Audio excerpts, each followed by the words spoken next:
आज हम देख रहे हैं गांव-गांव, शहर-शहर में लोगों को हार्ट अटैक अचानक आ जा रहे हैं और जबरदस्ती लोगों को वैक्सीन लगा रहे थे। नौकरी के वाले लोग थे, उनको कहा गया नहीं आप जबरदस्ती वैक्सीन लगाइए, डॉक्टर्स को जबरदस्ती वैक्सीन लगवाइए। तो मैं समझती हूँ ये एक तरह का भ्रष्टाचार है जो आज उजागर हुआ है, जिसकी वजह से लगातार लोगों की आज भी जाने जा रही हैं। वो वैक्सीन में भी कमीशन ले लिया, पूरी पोल खुल चुकी है।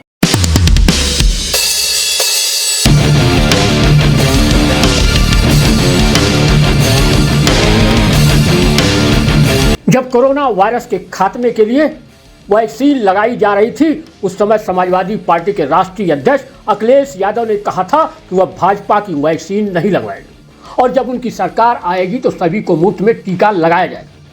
अखिलेश यादव के इस बयान पर उस समय काफ़ी हंगामा हुआ था और भाजपा नेताओं ने इस बयान को लेकर अखिलेश यादव पर हमला भी बोला। जब ब्रिटेन की फार्मास्यूटिकल कंपनी एस्ट्राजेनेका ने स्वीकार कर लिया है कि इसका कोविड टीका रक्त के बल थक्के जमने संबंधी दुष्प्रभाव उत्पन्न कर सकता है, लेकिन इनके बीच कोई संबंध होने की जानकारी नहीं। ब्रिटेन के एक अखबार ने अदालती दस्तावेज के हवाले से यह दावा किया। द डेली टेलीग्राफ की रिपोर्ट के अनुसार 51 वादियों द्वारा एक सामूहिक कार्रवाई के अनुरोध पर फरवरी में लंदन के उच्च न्यायालय में एक कानूनी दस्तावेज सौंपा गया। एस्ट्राजेनेका ने स्वीकार किया था कि कोविड-19 से बचाव के लिए ऑक्सफोर्ड विश्वविद्यालय द्वारा इजाद किया गया टीका बहुत दुर्बल मामलों में रक्त के थक्के जमा सकता है और प्लेटलेट की संख्या को भी घटा सकता है। अब यूपी में कोविड विरोधी टीके कोविशील्ड की गुणवत्ता पर विवाद के बीच समाजवादी पार्टी के राष्ट्रीय महासचिव श्रीपाल सिंह यादव ने आरोप लगाया कि भाजपा ने टीके भी कमीशन लिया और घटिया और महंगी दवाएं जनता को दी गई। कोविशील्ड टीके की गुणवत्ता के बारे में शिवपाल यादव का कहना है कि उन्होंने भाजपा वैक्सीन में कमीशन लिया, पूरी पोल खुल चुकी है, कम गुणवत्ता वाले टीके और दवाएं लोगों को दी गई, यह सब लोगों को पता चल गया। वो वैक्सीन में भी कमीशन ले लिया, पूरी पोल खुल चुकी है। जब इतनी घटिया दवाएं मिलेंगी और घटिया दवाएं से लेकर के कितनी महंगी दवाएं, तो इस तरीके से इन्होंने ये तो पूरा देश जान गया है। इन्होंने सभी घटिया दवाओं से लेकर के जो भी संपत्तियां इन्होंने जो दवाइयां वैक्सीन से ले। आप ये बताइए कि इस समय जो चुनाव चल रहा है, क्या लग रहा है आपको कि कितनी सीटें आपकी आ रही हैं?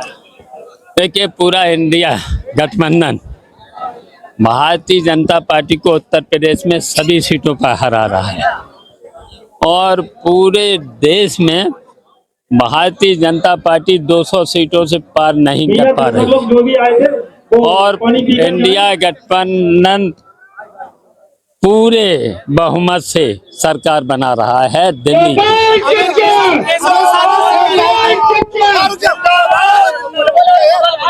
अमित शाह भी इस दिन आए थे, उन्होंने यहाँ पे रैली की थी, उन्होंने कहा था कि 2 चरणों में पार्टी ने शतक मार दिया है। देखिए, ये निराश हो चुके हैं भारतीय जनता पार्टी के, काम तो कुछ किया नहीं देश की जनता के लिए, कहीं पर भी उन्होंने काम नहीं किया है, केवल पूंजीपतियों से मिले हुए हैं और पूंजीपतियों को पूरे देश की संपत्ति देती है, उससे भारी कमीशन लिया है। अब जनता ने पूरा इनका 10 साल और उत्तर प्रदेश का 7 साल का समय समझ लिया है।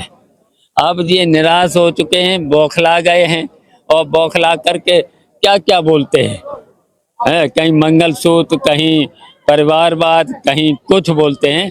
अब ये पूरी तरह से बौखलाए हैं। केशव प्रसाद मौर्य कह रहे हैं कि आईसीयू में है विपक्ष का गठबंधन। ये देखिए, भारतीय जनता पार्टी के लिए अनशगुन है और जहाँ जहाँ ये जाते हैं वहाँ समाजवादी पार्टी का मार्जिन बढ़ जाता है। इधर मैनपुरी लोकसभा से सपा प्रत्याशी डिंपल यादव ने भी कोविशील्ड को लेकर भाजपा सरकार को घेरा।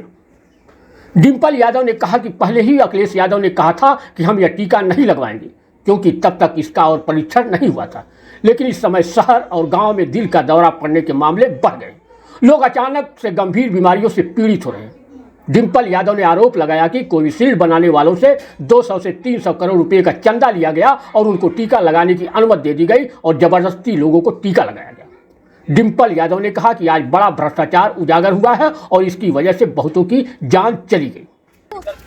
मैं समझती हूँ कोविशील्ड जब राष्ट्रीय अध्यक्ष जी ने कहा था कि हम वैक्सीन नहीं लगाएंगे, तो किस तरह ये जो पूरा तंत्र है भाजपा का, इन्होंने स्टोरी बनाई थी ये देश हित में नहीं है, लेकिन फिर भी राष्ट्रीय अध्यक्ष जी ने, अखिलेश यादव जी ने कहा कि हम वैक्सीन नहीं लगाएंगे, कि उसकी उस टाइम तक क्लियरेंस नहीं मिला था कि यह जो वैक्सीन है इसके कोई साइड इफेक्ट्स नहीं होंगे।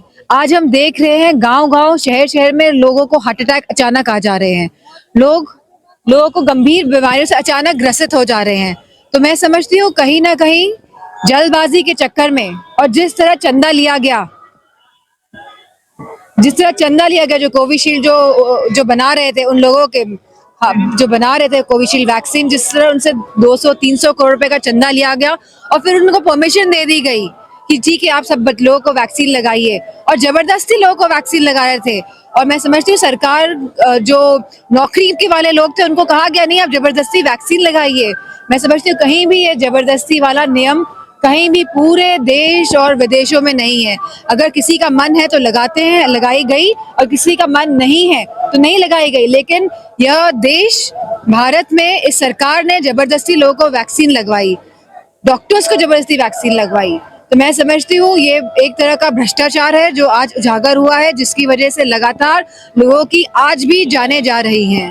जयवीर सिंह मंत्री है, उन्होंने कहा कि डिम्पल यादव चुनाव में सहानुभूति की वजह से जीती थी, लेकिन अब बड़े अंतर से हारेंगे। अगर मैं समझती हूँ कि अगर समाजवादी पार्टी बड़े अंतर से हार रही होती तो हमारे माननीय मंत्री जी को बैलगाड़ी भी नहीं चलानी पड़ती।